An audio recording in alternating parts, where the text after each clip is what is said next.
NEET 2026 one of the Kerala ടോപ്പറാണ് ഇന്ന് നമ്മോടൊപ്പം ഉള്ളത്, മുരളീകൃഷ്ണ അശോക്. എക്സാം ഹോളിൽ നിന്ന് ഇറങ്ങിയപ്പോഴത്തേക്കും കുറച്ച് വിചാരിച്ചകൾ കുറച്ചുകൂടെ പാടായിരുന്നു. ഡെയിലി ഫിക്സഡ് ആയിട്ട് ടൈം ടേബിൾ ഒന്നും ഇല്ല, കഴിവതും മാക്സിമൈസ് ചെയ്യാൻ പറ്റുന്ന ഒരു ടൈം മാക്സിമൈസ് ചെയ്ത് പഠിക്കാൻ നമ്മൾ ശ്രമിക്കുന്നു. എസ്പെഷ്യലി നമ്മുടെ ബ്രില്യൻറ്റ് കോർഡിനേറ്ററായ ബിജു സാർ ഭയങ്കര സപ്പോർട്ടായിരുന്നു എല്ലാത്തിനും. എന്നുവെച്ചാൽ ബയോളജി പ്രോബ്ലം എന്ന് വെച്ചാൽ ലൈക്ക് എപ്പോഴും മറന്നു പോകും. അപ്പോൾ വീണ്ടും റിക്ലക്ട് ചെയ്യാനുണ്ട്. നമ്മൾ അവിടെ ഉണ്ടാക്കിയ മിസ്റ്റേക്സ് നമ്മൾ അനലൈസ് ചെയ്ത് നമ്മൾ തന്നെ ബെറ്റർ ആവാൻ ശ്രമിച്ചുകൊണ്ടിരിക്കും.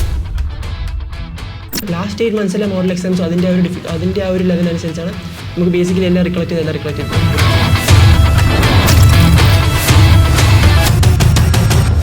കേരളത്തിന് ഏറ്റവും റാങ്ക് ഹോൾഡേഴ്സ് വരുന്ന ബ്രില്യൻറ്റ് തന്നെയാണ്. അപ്പോൾ നമുക്ക് ഏത് അനുസരിച്ചാൽ നോക്കിയാലും. മുരളീകൃഷ്ണ അശോക് കെ മാന്നാനം പബ്ലിക് സ്കൂളിലെ +1+2 പഠനത്തോടൊപ്പം ബ്രില്യന്റിന്റെ IIT എയിംസ് ഇന്റഗ്രേറ്റഡ് പ്രോഗ്രാമിലൂടെയാണ് മുരളീകൃഷ്ണ ഈ മികച്ച വിജയം കരസ്ഥമാക്കിയിരിക്കുന്നത്. തിരുവനന്തപുരം സ്വദേശിയായ മുരളീകൃഷ്ണ ഡോക്ടർ ദമ്പതികളായ അശോക് VPയുടെയും സിമി ഗോപാലകൃഷ്ണന്റെയും മകനാണ്.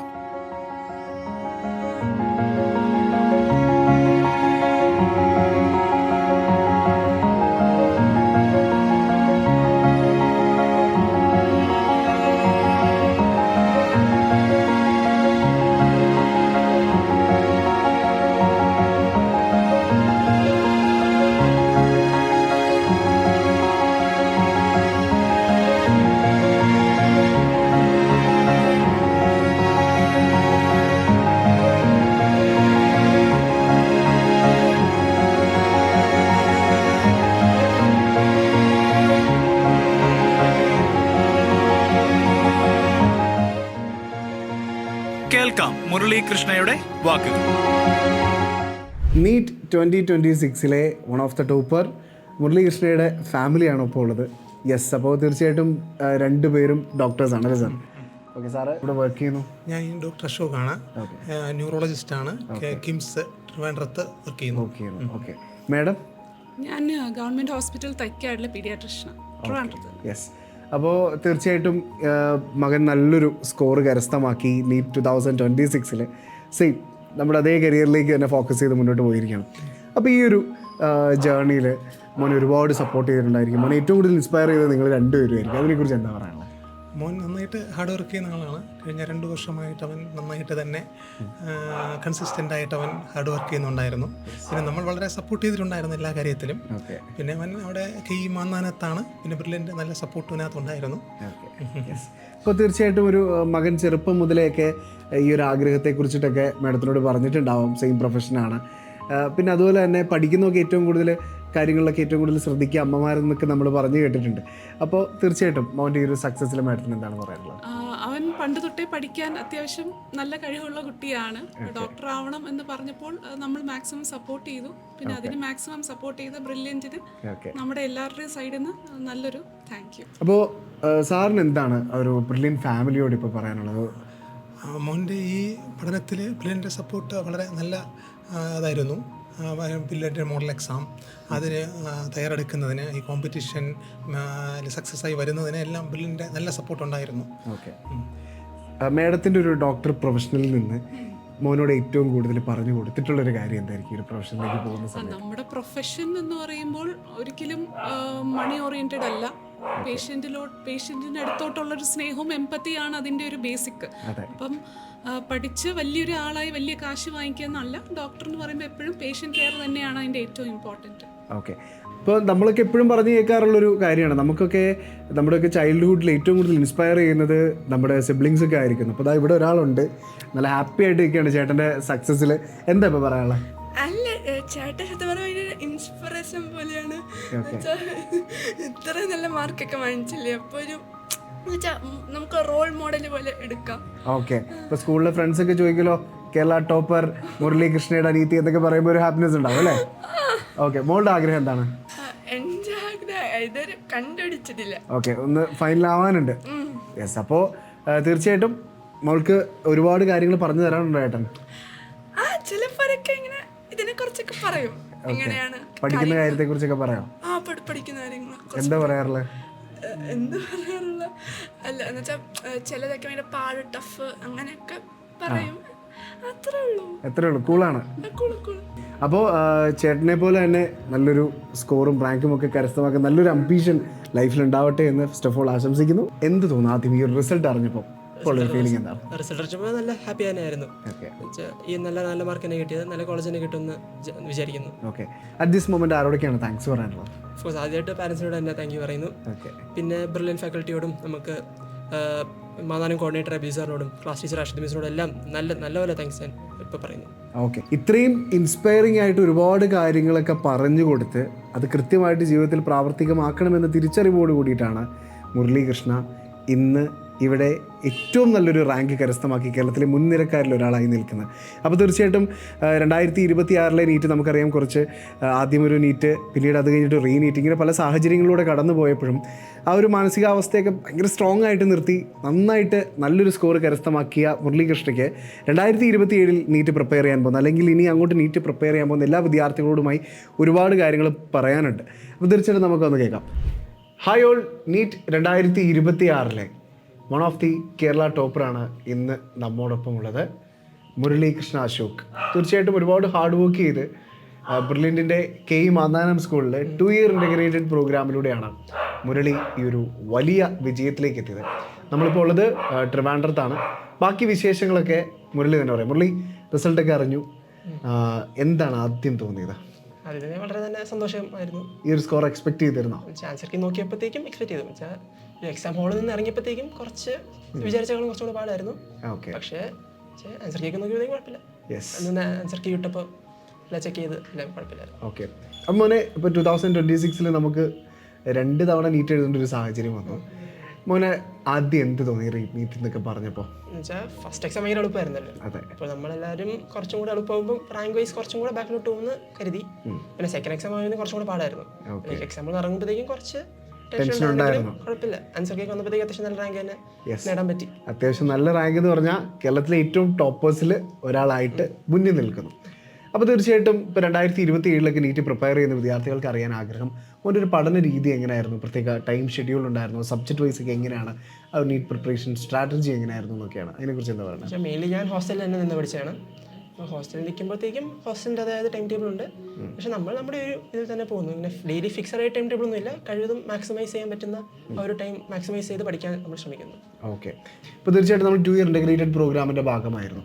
ഇപ്പോൾ സ്കൂൾ കാലഘട്ടത്തിലെ മോൻ്റെ ഒരു പെർഫോമൻസിന് ഈ ഒരു എൻട്രൻസ് കോച്ചിങ് ബിൽഡ് ചെയ്തില്ല, അതിനെക്കുറിച്ച് എന്താ മോന് പറയാനുള്ളത്? ഓഫ്കോഴ്സ് എന്ന് വെച്ചാൽ നമുക്ക് ഇൻ്റഗ്രേറ്റഡ് ആകുമ്പോൾ തന്നെ എൻട്രൻസ് ടീച്ചേഴ്സ് തന്നെയാണ് മിക്ക സബ്ജക്റ്റ് എടുക്കുന്നത്. സ്കൂൾ വളരെ ചുരുക്കമായിട്ട് എടുക്കുന്നു. പക്ഷേ എന്നാലും നമുക്ക് സ്കൂളിൽ വലിയ ഫോക്കസ് കൊടുക്കേണ്ടി വന്നിട്ടില്ല. കാരണം എൻട്രൻസ് പഠിച്ചു പോകുമ്പോൾ തന്നെ നമുക്ക് സ്കൂൾ നല്ല മാർക്ക് തന്നെ കിട്ടാൻ സാധിക്കുന്നുണ്ട്. ഓക്കെ, അപ്പോൾ ഫാദറും മദറും ഡോക്ടറാണ്. അപ്പോൾ ആ ഒരു ഇൻസ്പിറേഷൻ തന്നെയാണ് ഒരു പക്ഷേ മുരളിയെ ഈ ഒരു ഫീൽഡിലേക്ക് തന്നെ നയിച്ചത്. ചെറുപ്പം മുതലുള്ള ആഗ്രഹമായിരുന്നു, എങ്ങനെയാണത് ഗ്രാജുവലി? ഞാൻ ചെറുപ്പം മുതൽ തന്നെ അച്ഛനും അമ്മയും ഇങ്ങനെ ഡോക്ടർ ആയിട്ട് ഹോസ്പിറ്റലിൽ പോകുന്നത് കാണാറുള്ളതാണ്. ഞാനും ഇടയ്ക്ക് ഹോസ്പിറ്റലിൽ പോകുമ്പോൾ ഇവർ ട്രീറ്റ് ചെയ്യുന്ന കാണാറുള്ളതാണ്. പിന്നെ വീട്ടിൽ കൺസൾട്ടേഷൻ ഉണ്ട്, പേഷ്യൻസ് ഒക്കെ വീട്ടിലും വരാറുണ്ട്. ഇതൊക്കെ കാണുമ്പോൾ ഒരു ഡോക്ടർ എന്ന് പറയുന്ന ഡിവൈൻ പ്രൊഫഷൻ തന്നെയാണല്ലോ. അതെ, അത് തന്നെ ഇപ്പോൾ ഇങ്ങനെ പേഷ്യൻസ് ഒക്കെ നമ്മൾ ട്രീറ്റ് ചെയ്യുമ്പോൾ തന്നെ നമുക്കൊരു ഹാപ്പിനെസ് കിട്ടും. അതൊക്കെ ആലോചിച്ച് തന്നെ പണ്ട് മുതൽ ഒരു ഡോക്ടർ ആവാൻ ആഗ്രഹിച്ച് തന്നെ പോയതാണ്. പിന്നെ 11th കോഴ്സ് ചൂസ് ചെയ്തപ്പോൾ ഞാൻ മെഡിസിൻ തന്നെ ചൂസ് ചെയ്തു. എയിം സ്പെഷ്യൽ കയറി നല്ലൊരു കോളേജിൽ തന്നെ കയറാനായിരുന്നു എൻ്റെ ആഗ്രഹം. ഓക്കെ, നല്ലൊരു കോളേജ് എന്ന് പറയുമ്പോൾ മനസ്സിൽ ഓൾറെഡി ഒരു പ്ലാൻ ഉണ്ടാവില്ല, എവിടെ കയറാനാണ് ആഗ്രഹിക്കുന്നത്? ഒരു റാങ്ക് അനുസരിച്ച് ഒരു ജിമ്മർ കിട്ടുവാണെങ്കിൽ ജിമ്മർ പോകാൻ തന്നെ ആഗ്രഹം. ഓക്കെ, ജിമ്മർ പോണ്ടിച്ചേരിയിൽ പഠിക്കാനാണ് ആഗ്രഹം. യെസ്, അപ്പോൾ നല്ലൊരു സ്കോറുണ്ട്, ആഗ്രഹിച്ചതുപോലെ തന്നെ പഠിക്കാൻ ഉറപ്പായിട്ടും സാധിക്കും. തീർച്ചയായിട്ടും ഈ ഒരു ജേർണിയിൽ മോനെ ഏറ്റവും കൂടുതൽ ഹെൽപ്പ് ചെയ്തതിൽ മോൻ താങ്ക്ഫുൾ ആയത് ആരോടൊക്കെയാണ്? എസ്പെഷ്യലി ആദ്യം തന്നെ പാരൻസിനോട് ഞാൻ താങ്ക് യു പറയുന്നു. അവർ ഭയങ്കര സപ്പോർട്ടുമായിരുന്നു 2 വർഷക്കാലത്തേക്ക്. പിന്നെ മാന്നാനത്ത് ഞാൻ പഠിച്ചത് ഹോസ്റ്റൽ വാർഡന്മാരെല്ലാം സപ്പോർട്ടുമായിരുന്നു. എസ്പെഷ്യലി നമ്മുടെ ബ്രില്യൻറ്റ് കോർഡിനേറ്ററായ ബിജു സാർ ഭയങ്കര സപ്പോർട്ടുമായിരുന്നു എല്ലാത്തിലും. പിന്നെ ക്ലാസ് ടീച്ചർ അശ്വതി മിസ്സിനോടും താങ്ക്സ് പറയുന്നു. വളരെ വളരെ സപ്പോർട്ടുമായിരുന്നു. ഓക്കെ, പിന്നെ നമ്മുടെ ഹോസ്റ്റൽ വാർഡന്മാരുണ്ട്, ഇവിടെ പ്രിൻസിപ്പളായ മുല്ലശ്ശേരി അച്ഛനുണ്ടായിരുന്നു. എല്ലാവരും എല്ലാ സപ്പോർട്ടും തന്നെയായിരുന്നു മൊത്തം ജേണിയിൽ തന്നെ. അപ്പം തീർച്ചയായിട്ടും ബ്രില്യൻറ്റിൻ്റെ ഒരു സപ്പോർട്ടിനെ കുറിച്ച് മോൻ പറയണ്ടേ? ലൈക്ക് എങ്ങനെ പഠിക്കണം, അല്ലെങ്കിൽ നീറ്റ് പോലെ ഒരു കോമ്പറ്റേറ്റീവ് എക്സാമിൽ അതിപ്പം 2 തവണയൊക്കെ നമ്മൾ ഫേസ് ചെയ്യേണ്ടി വരുമ്പോൾ ഉള്ള ഒരുപാട് ആശങ്കകളുണ്ട്. അതിനെയൊക്കെ കംപ്ലീറ്റ്ലി ക്ലിയർ ചെയ്ത് ബ്രില്യൻറ്റിൻ്റെ ഒരു ക്വിക്ക് ഡിസിഷൻസ് ഒക്കെ ഉണ്ട്. നിങ്ങളത് ഫേസ് ചെയ്ത ആൾക്കാരാണ് റീനീറ്റൊക്കെ വരുന്ന സമയത്ത്.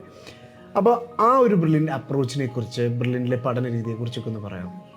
എന്നുവെച്ചാൽ നീറ്റ് കഴിഞ്ഞപ്പോഴത്തേക്കും അതും ക്യാൻസലായി. നമ്മൾ അപ്പോഴത്തേക്കും എന്താ ചെയ്യേണ്ടതെന്നൊരു കൺഫ്യൂഷൻ ഉണ്ടായിരുന്നു. തിരിച്ച് ഹോസ്റ്റലിൽ പോകണോ ഇവിടെ തന്നെ നിൽക്കണമെന്ന്. സാർ ഇവിടെ തന്നെ നിൽക്കാൻ പറഞ്ഞു. ബിജു സാറോടോ ഷെബീസിനോടൊക്കെ പറഞ്ഞിട്ട് തന്നെയാണ് എല്ലാം ഡിസ്കസ് ചെയ്ത് തന്നെയാണ് ഡിസിഷൻ എടുത്ത്. വീട്ടിൽ തന്നെ നിന്ന് ഒരു 1.5 മാസം പഠിച്ചു. ഓൺലൈനായിട്ട് പിന്നെ പഠിച്ചു. പിന്നെ അത്യാവശ്യം നല്ലപോലെ തന്നെ പഠിക്കാൻ പറ്റി. മോനെ ഏറ്റവും ഹാർഡായിട്ടുള്ള സബ്ജക്റ്റ് ഏതായിരുന്നു? ഏറ്റവും ഹാർഡായിട്ടെന്ന് പറയുന്നത് വെച്ചാൽ ബയോളജി പ്രോബ്ലം എന്ന് വെച്ചാൽ ലൈക്ക് എപ്പോഴും മറന്നു പോകും. അപ്പോൾ വീണ്ടും റിക്ലക്ട് ചെയ്യാനുണ്ട്. ഓക്കെ. ഏറ്റവും ഈസി ആയിട്ട് എല്ലാവരും സെയിം. എനിക്കൊന്ന് മൊത്തത്തിൽ നോക്കുമ്പോൾ ചിലപ്പോൾ ഫിസിക്സ് ചുമ്മാ കോൺസെപ്ഷ്യൽ അല്ലേ, അത് പഠിച്ചാൽ പിന്നെ നമുക്ക് മനസ്സിൽ തന്നെ നിൽക്കും. റെഡി. അപ്പോൾ നമ്മൾ കേട്ടുകൊണ്ടിരിക്കുന്ന കുട്ടികൾക്ക് വേണ്ടിയിട്ട് ചോദിക്കുകയാണ്, അതായത് നമുക്ക് കുറച്ച് ടഫായിട്ട് തോന്നുന്ന എക്സാംസ് അല്ലെങ്കിൽ സബ്ജക്ട്സ് ഒക്കെ നമുക്ക് എങ്ങനെ സിമ്പിളായിട്ട് പഠിക്കാൻ പറ്റും?